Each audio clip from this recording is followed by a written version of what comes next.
Up next, Go, mom bosses. the mom bosses are in the house tonight. We got Miss Lisa on deck. And if you are a mom entrepreneur and you've been curious about starting a business, tonight is your night because we have the mom entrepreneur coach. What's up, Miss Lisa? How you doing? Hey, so How you happy to feel about be that here. game? I feel like you were in your element, or I you like the love trivia balls. Tell us about that. I love games and I'm secretly really competitive. So I'm over here like I was like stretching my fingers. It took us a while to be like, okay, speakers can play and speakers can compete because they would always come in and they'd be frustrated because they wanted to win. So we just had to create some new rules. And I don't know what it is about people who also are speakers, they love to compete. So congratulations to that. I'll make sure you get a copy of getting starting and launching your podcast. But before we get started, I just want to kind Thank of get us started with about you. Um, Lisa, tell us. No, I want to get your last name correct because I never can get it right. Can you pronounce it for me? you. Koroma. Koroma. I can do that. Lisa Koroma.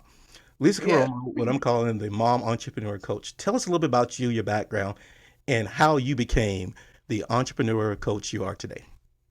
Yeah, so I started as an illustrator with a love for technology, and I got a little taste of design when I joined the yearbook team in high school, and that led me to design school where I got my BFA in graphic design. But I like to tell people I've always had this entrepreneurial spirit.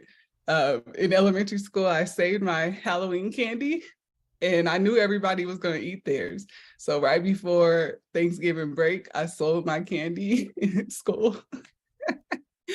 And I was feeling so rich in the second grade, my little $2. But I always think about like making, ways to make money. And so for the past 18 years, though, I've been working with marketing teams, marketing and communications, creative teams on military contracts for nonprofits and startups and as an entrepreneur. And all that, like coupled with continuing education, which I believe in, it's given me so many skills, like a whole diverse skill set from advertising campaigns to managing analytics to building creative strategies and just elevating brands. But all while I work for other people building their businesses, I've always had my businesses on the side, working because I wanted to do projects that I like to do. And that's the best way to control it. And eventually I was on to my third business as a mompreneur coach, helping moms build businesses and avoiding all the mistakes. I've already made them. So you don't have to make them. And I've learned how to make time for my business. And I've documented systems that help me make my processes easier. And those systems became, what I developed into my Boss Mama program. So, Awesome, awesome. I love it. I love it. I love it because it's nothing like the lived experience, right? When you're out there and you have people may have these high expectations. There's nothing wrong with high expectation, but let's maybe keep them realistic, right? Or people being afraid or intimidated. But I love, love, love, love how I met you. I remember when I first sent you email, I had you confused with Aisha and I was just trying to figure it out. I'm like, how in the world? And then she's like, I think you're referring to my coach. I just love that, right? But tell me this. I love the lived experience because to me, if you want to hire somebody, you need to find somebody who really can get it. They get it, right? They get it, you busy. So tell me this. As a mompreneur, what are some of the biggest challenges you face when building your own businesses while raising, is it three kids? Is that right? Three kids? Lord, I told y'all three kids, a military spouse, and managing a household. What are some of the biggest challenges you face? Yes, that would be just avoiding the burnout. And I can still remember when I first started trying to launch my businesses, feeling stressed and so overwhelmed with the demands of motherhood, a full-time job, and managing a household on the move while I was trying to launch this e-commerce company. And I just couldn't take care of everyone and find the time to do what I wanted to do for me, which was launch my business. So the stress of it all had me drinking too much, mom raging on my kids and anyone else who wanted the smoke. I was going off all the time. And I just wasn't managing my mom life well at all. And it just it helped me when I started to make time to work on my business, but I also felt so much guilt. So guilt was a challenge for me because I wasn't spending time with my family. And I noticed that I would get the most upset and frustrated when I didn't protect my boundaries around the things that I wanted to do. And that's another challenge is your boundaries. And it wasn't until I started to adopt this boss mindset and really claim the life and the business that I wanted to have. And I declared it. I declared it was something that I wanted. I started opening my mouth and asking for help from my husband, from family members, even the neighbors. So that I didn't feel like my kids weren't getting taken care of while I was doing, all these things. And I also had to be okay with not being able to do all the things, right? So I started defining my boundaries, saying nope a lot. And I started to invest in my business. I got a business coach. I started being intentional with my time, making time for the things that I like to do, which was business related mostly. And then making time for myself care routines. Like I love to dance. It's my source of joy. So I had to make time for that. And you're going to find out why when you meet my favorite happy dance coach a little later. But that's what I had to do to overcome those challenges. I love it. I love it. I love it. I heard some new words tonight. Mom raging. I heard that one. I've seen a few. I didn't know what it was. All I knew is that, mom's eye get a little lazy. She started looking like Biggie Smalls a little bit. I didn't know what it was, but now we got a name for it. If your mom eye get lazy and she look like Biggie, they call it mom rage, right? So thank you, Lisa, for helping us understand. But kudos to you for also being transparent, right? Because I can only imagine what that looked and what that felt like. And I can tell that you got lived experience on navigating that. So tell me this. How about, you know, why did you choose moms, right? When you decided you wanted to do coaching? Like, what was it about mompreneurs that really enticed you to focus on that group? Yes, I love moms. I love moms so much. I love my mom. But moms typically are doing everything. We support everyone. And who's supporting us? So I felt like there was a need to step in to help moms do the things that they want to do. A lot of moms are typically the primary caregivers. A lot of them are supporting their husbands' businesses while they have a dream of their own, but they're just waiting for the time. Maybe the kids got to leave. It's always something, and they're putting themselves on the back burner. But I'm here to help you do what you want to do as well. Thank you for sharing that because I can definitely see it with, Aisha, is that it's almost like you also provide this form of emotional support a little bit. So it's kind of cool. And I didn't really know what it was at first. I was like, this is different, right? But I can see because when you're like starting a business, it can be lonely, it can be scary. We talk about that, right? So what I want to do is give Diane a chance to ask you a question. Diane, it seems like what you got in mind? I seem like you're ready. Yes. First of all, kudos to you because you can see my son. He's not letting me lay down. Okay. So my question for you is for those that do have spouses, I at once was in that position. How do you get them to really understand that you have a goal and vision in mind? And even though you are the provider or the caregiver of the household, how do you get them on board with you to understand that what you envision on your business is as important as what they're doing, and then having them help you in the same time? Because that was the struggle for me. It was like, look, they were like, no, you should be the homemaker or whatever, and I'm like, I'm not a Susie homemaker. I'm sorry, I just can't sit still. I got all these things turning in my head that I want to help people because I want to be those that help the people in the community. So how do you get them on board? Yeah. So hopefully you have that supportive husband that knows and can see when something's really important to you. And a lot of times when you start making those boundaries around what you want to do and you start investing in you, people fall in line because they're like, hey, she's not playing around. She said she's going to stop at 8 o'clock and she did it. So when they see you doing it, they fall in line, but you really have to communicate with them. You really have to keep those lines of communication open and sharing your calendar, letting them know what you have going on, sometimes talking to them about it, sharing, what you have going on, sharing your new ideas. Like my husband, he could see how excited I was when I started coaching. He was like, man, you just lit up, like you glowing, and that made him support me even more. So you I have to have love that it. I love it. I love that statement because what some people don't realize in small business entrepreneurship, it's a lot of work, but it's also a certain different type of fulfillment. You called it the light up. I call it, instead of the side hustle, the soul hustle, because in this type of work, like you said, I want to get to my small business. And it's weird. It's almost this thing you love because it's a reflection of you. It's a manifestation of you. So kudos to your husband and your support for being able to see, hey, this ain't just something she's doing that's taking away time. This is something that makes her happy. And fool on anybody who can't see that and appreciate that, because as they say, if mom ain't happy, well, I'm gonna let y'all finish the rest. Now I got a new word. It's called mom raging. Rand, remind me to let's talk about mom raging a little bit.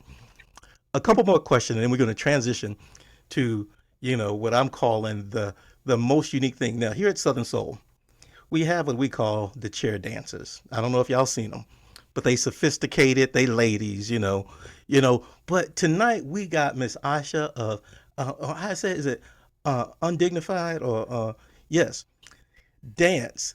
And what I love about that is she gonna teach us how to get the party started, because sometimes you may not have a chance to get to the club. And let's just be honest, I don't think none of us going to the club these days. I don't know.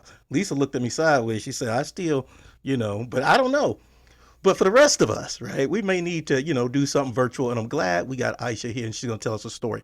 But Lisa, tell us a couple things, because I got two questions for you before we transition. What are some common mistakes that you see mom entrepreneurs make when starting or growing their businesses? And how can they avoid them? And the last question is, what is the best way to reach out to you? I'm going to drop your information in the chat, and I think you got a 30-minute consultation you do. But before you tell us about how to contact you and what your engagement looks like, tell us about some of the mistakes that mompreneurs make.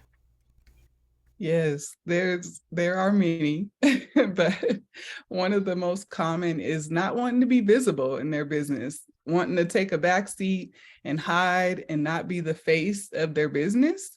And until you get to a certain level, you just can't do that. Like, you're going to be the one that has to step out front. You can't be afraid to talk about your business and tell people what they do, or ask people questions, to do a little market research on your own. You have to get out there. You have to step outside of your comfort zone. And it's going to be uncomfortable, but the more you do it, the more comfortable it'll be. And also not learning how to market yourself in your business. And in your industry is another common mistake I see. Not paying attention to what your competition is doing, or even knowing who your competition is, because watching them can give you a leg up if you find out a way to do what they're doing better. So you need to know who that is. And then trying to grow faster than time allows is a common mistake. It's okay to move slow as long as you're moving. The other thing I see is some moms don't want to take action unless it's perfect. You got to just do it. It's okay to take imperfect action. Like, as moms, we want everything to be perfect. As women, we want everything to be perfect. But that's not, you don't have to do that. It's okay to be human. It's okay to make mistakes. It's okay to take those moves. Just keep moving. Awesome, awesome. I told y'all were in for a treat. And she just called out a bunch of people in the audience. So if you're feeling a little ouch, it's okay. All that means is y'all need to book that consultation. Tell us about what your engagement looks like, Lisa, and how you can be contacted. Yes, so I would love for, if you're thinking about launching a business and you don't know where to start, I have a few slots in my schedule that are open, and definitely take advantage of that. You can get on my calendar for a 30-minute session where I'll help you work through for free a small individualized plan to get you started. And if you have an idea and you're like, oh, is this a good idea? I don't know. We could talk about that. Or if you're stuck in your business and you're feeling paralyzed because you don't know what the next move is, contact me. We could talk through that real quick. I love talking about business. Awesome, awesome. I just dropped in the chat that link for to book a freedom breakthrough session for free. You can use that link. However, if you're listening to this playback, just go to mompowermoves.com. And Lisa, what should they look for to kind of book that? You go to mompowermoves.com, Yes, and what do they if look you for? go to mompowermoves.com, there'll be a link to book a free chat, talk about your business. I made sure my links are everywhere on my website, so it's easy to find. Awesome, awesome. I'll give Diane a chance to kind of get wrap up. Diane, what do you think? What are your thoughts about Miss Lisa? Oh, she ran it down because I was one of those moms. Okay. I had to make sure things were perfect. I'm like, I don't have this ready. I don't have it. They was like, girl, you don't just go and do it. So thank you for that advice out there because I literally was one of those moms that just didn't do anything. So I tell everybody, look, I'm not perfect. I try to be as professional as I can, but this little one right here, as you can see, don't let me be great sometimes. And he's like, he just loves his mom and he just loves that I interact with him so much. And he's like, no one else can get our time, please. That's my mom, you know. And so I definitely appreciate everything that you're doing out there for all those mompreneurs. And look, book a session because a coach, everyone needs a coach. I'm sorry. Once I got a coach, that's what helped push me out there. So I would highly, highly recommend you definitely have a consult with Miss Lisa and get out there and do everything that she's telling you because she just spoke me up. Yeah, she called it, didn't she? She broke it down. She like, and one more thing, and one more thing. Like, I won't tell all y'all business, but one more thing. And I like also she says I had to get a coach. Now you know you're a real coach. Excuse me. When you realize that you ain't just coaching for the fun of it, you realize that it's the process that even a coach need a coach. And I love, love, love. So if you guys got questions for Miss Lisa, feel free to hit her up in the chat and she gonna hang out and I think she gonna show us, some of her favorite dance moves because her favorite mompreneur. I'm just gonna call her favorite, but again, I'm just gonna claim it. At least I won't get you in trouble. But I'm just saying Lisa's favorite mompreneur tonight is Miss Aisha. What's up, Miss Aisha? How you doing? I'm good. I'm good. Thank you. Good, Stevie. good. Thank you for being so patient tonight. I mean, we had all of these spectacular moms tonight, right? And we kind of had our technology problem, but we're gonna let it flow and let it do what it do. Going right along. But what do you think? You've been sitting here listening. I've been kind of watching you kind of pull it in. What's your observation as you begin to kind of see all of these, awesome moms? Man, I'm just really blown away, honestly. Like I think Lisa was saying, women are awesome, moms are awesome, and just all that we do. And I think what's so great, I really hope that everybody gets connected with Lisa and once we like harness all that power and all that creativity, just do great things. So yeah, I'm just blown away. It's awesome. Awesome, awesome. So I would love to hear about you. Not only you, but understanding your undignified dance studios. Asha, tell us about you. Tell us your origin story, how you got started as an entrepreneur, and how Undignified Dance Studios became, and you became a happy dance coach. Tell us all about that. Absolutely. So yeah, I've always loved to dance. I've been dancing since I could walk. Literally, my mom and dad would tell you the same thing. I just always, if there was some music playing, I was gonna be dancing.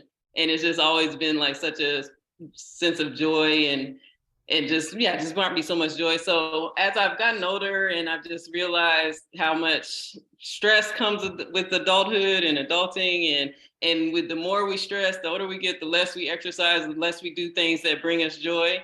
And I was just thinking about it. I was like, I need to move. Like I got to a point where I just had a stressful job, coming home, just drinking wine, plopping in front of the TV and just, not feeling better the next day. So I was like, I got to do something. What's the best form of exercise I can do that can, give me something that comes natural? And I thought of dance. And then I started doing that, having my own happy dance parties, and it was making me feel so much better. And I seen a Beyonce documentary, and she was talking about how when people come to her concerts, they can forget about their worries, they can forget about the stress, their bills, their kids, whatever. And just for those few hours that they're at her concert, they can let go. And I was like, dance is like that for me. And I was like, I would love to create a community where people can come and dance and just let go of their worries and let go of their problems and, whatever is going on in their life for those few minutes and just get lost in the music.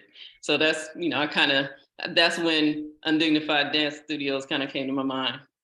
Awesome, awesome. So, how did you get started? Because you're thinking about it. Did you then reach out to Lisa? Did you then say, "I want to turn this into a business"? Like, how did you get to that point? You know what's funny is I actually took like a separate business class from an organization. I won't call them out, but it wasn't that good. It was just kind of, they taught me how to do just like very simple things, but I was just thinking about it, praying about it. And I was like, this isn't enough. And then Lisa and I go way back, like full flats on a Cadillac. But no, but we go way back, and I've always seen her doing her business thing, like she said, from a very early on age. Like I'd be out in the club, and she's printing some T-shirts or something for her business. She's always doing something. And so I think, yeah, I just reached out to her, and I found out she was doing this mompreneur coaching for businesses, and I was like, hey, let me know what I got to do to get some help, because I could use some help. And it kind of just went from there. Awesome, awesome. Well, I thankfully, you had that connection because in talking to Lisa, one of the things I've noticed is that because as a business guy, I can kind of pick up what people putting down, right? I saw Mhm. she kind of got skills in graphic design, then she got Oh, yeah. skills in marketing, and then she got skills in coaching, and then she's not Mhm. intimidated by she ain't told me none of this, but I be, my grandma Oh, say, baby, don't read people they don't like. And I'm like, grandma, I can't help it, right? So I didn't read Lisa. I'm like, sister got skills, and she be humble with it, right? So that's yeah. what I've So noticed. humble with it. She never like talks about it and brags, like, oh, but she needs to, because she deserves it. She has all the skills. Honestly, my business, if it wasn't for Lisa, I'd just be somewhere with a camera and Zoom, and whatever family and friends came to my happy dance parties, that'd be it. But she, helps me with the graphics. She makes me, or she encourages me to, post online, and she just helps me along through all of it. So Well, yeah. and I know what she says to be true because I've talked to, I like talking to entrepreneurs, so I've talked to the ones that don't like to post because it's not in their personality, right? So it's Yeah. cool that she kind of helps that. Going Mhm. back to you and dancing, right? How do you feel like dancing can be a stress relief for overall wellness, right? Is Yeah. it a personal thing for you? Have you always been a dancer and you felt that, or is it something around COVID? I'm curious how you made that connection. Oh, so yeah, I definitely have done research, and it's talked about like how stress and depression has increased since COVID. That's one thing. And then, dance. I just read a quote that says dance is a way to escape repetitive negative thoughts and worries. And especially like free form dance, and what I kind of specialize in with Undignified Dance Studios, this is just a way to kind of, it releases dopamine, which is a natural mood booster, and also endorphins, which is a natural pain killer. And when I was thinking of dopamine, I was like, I'm handing out dope. This is free natural dope to just make people feel better. But it really is. It's like medicine, and it's just like a free, easy way to get that dopamine that we need, and endorphins and stuff. So it really scientifically has been proven to help your mood and relieve stress and just improve your health overall. And we really do need that, like you mentioned, since the pandemic. We really need those different outlets, and being able to do it virtually from the safety of your home is another benefit. And yeah. Yeah, I'm glad you mentioned that because it's one of the things we discovered around COVID time. It was important for people to connect. So we started on the whole connection thing. Absolutely. So when I began to look at your business and, I do, other business coaching, not for the podcast, but another life, is I began to realize, hey, COVID inspired a lot of things. And it's Hmm. like, oh, you know, people can work out and get those dopamines, but sometimes people are looking for something different, right? Exactly. And I Exactly. discovered that there's different age groups and there's different people. Hmm. And once I taught my dad how to log on to Zoom, he good now. He can log on, he Yeah. just click and he's there and he has access, which is one of our favorite principles that here at Southern Soul is he now has access to Mhm. those dopamine or access to that community. Tell me Yeah. this. What do you think that some of the people may be a little apprehensive about? Like, have you run into people who may be a little apprehensive about the dancing, the virtual things? And, if they've been hesitant about happy dance parties, like how do you work with them or what do you tell them? Well, one, I just tell them to remember that we're just here to have fun. And I make sure to announce right away this is a judgment-free zone. And I really encourage the crazier the better. I really celebrate that. Even with the name undignified, I chose that because some of y'all may know the story of David dancing in the Bible and people looking at him crazy for dancing crazy. And he's like, you ain't seen nothing yet. I'll get more undignified than this. And that just really, that's the vision I have for undignified. I don't want you looking crazy. I want you, like, people are like, oh, look at Calvin doing. I ain't seen that move and whatever, or just celebrating people and from all different backgrounds, all different abilities, and really just highlighting. I'm going to be your biggest fan. I'm going to be hyping you up no matter what you're doing. Even if you're doing the 2-step, like, hey, that's the best 2-step I've ever seen. No matter what it is, I'm going to really hype you up. So I would just encourage them to remember it's about having fun. And if you just come and know that it's a judgment-free zone, if you have to, I'm sure if you come into the environment and you see everybody else dancing and you feel that energy, I'm sure you'll be hooked and you'll feel comfortable. But if you have to, you can start out with your cameras off and then we can go from there. But I know once you get there, you'll feel the love, you'll feel the celebrating, everybody dancing that free form dance, doing what you want to do, freestyling. And, I think you'll be hooked from there. I love it. I love it. I got a show planned with some of my cousins from Canada, and it's black folks in Canada, and I've learned that black folks in Canada experience similar things to black folks in the state, Mm-hmm. but they dance a little different, y'all. So when I invite y'all to Southern Soul, y'all make sure y'all just do what Aisha told y'all. Y'all be like, we ain't never seen that dance, but That's all we just good. got. They call it the Canada Black. That's what they call it. And we gonna support our black folks from Canada because I do be dancing like them black Right. folks from Canada. I don't know why Aisha called me out like that though, but anyway. Another question. Tell me this. What are some, any existing projects or events you have going on? Like, do you have like any upcoming events or things that people can register for? How can we support you?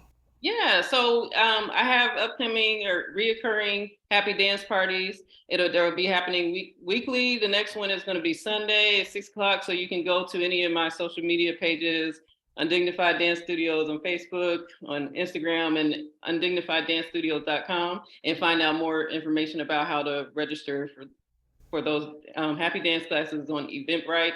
And just go to my webpage and you'll be able to find out like more of what's to come in the future for Undignified Dance Studios and the kind of communities that I'm trying to create outside of dance. But we'll find out more information if you go to my pages. Awesome, awesome.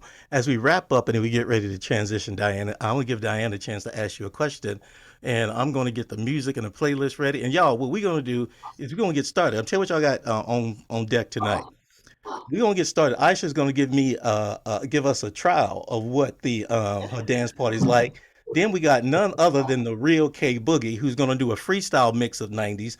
Aisha has submitted her playlist and then we're gonna let K Boogie do some freestyle. But before we get to that, Diane, let us know what questions you got for us. All right, I absolutely love what you're doing, especially since post-pandemic, because I've noticed an increase in depression with many people, and people are just not social anymore. Yeah. It's like they're really, really apprehensive, especially for those that may be on the spectrum or have any other cognitive and neurological disabilities. Do you take all ages online and undignified dance, and do you also include those families as well, because they need to move too? I mean, you see the energy he's trying to burn off. Yeah. So, let us know, do you help those families as well, and how they can be able to incorporate that and not be camera shy or not be afraid or fearful that they can do this? It's a safe space for them as well. Absolutely. Definitely welcome families, welcome people from all different age groups. I've had my mom and her friends and, people in that generation. I've also had Lisa and her families join, and just people with kids and, the kids in the background. And I'm going to hype them up too. I'm going to go little man, or, if I know their names, I'm going to hype them up too. So I definitely welcome that, like you said, just so that everybody can feel welcome and that they don't have to, hide their, keep their family away. Everybody's welcome. And I try to keep the music fairly PG and stuff. And especially I'm going to start doing more themes and stuff like that. So, you'll know the theme, and I'll keep the music as PG friendly as possible. But yeah, everybody's welcome. Bring them all. Awesome. I love it. I love it. She says PG friendly. And how about this? Do you ever do like private events? Let's say that, birthday parties, things like that. So do they reach out to you on your website for that?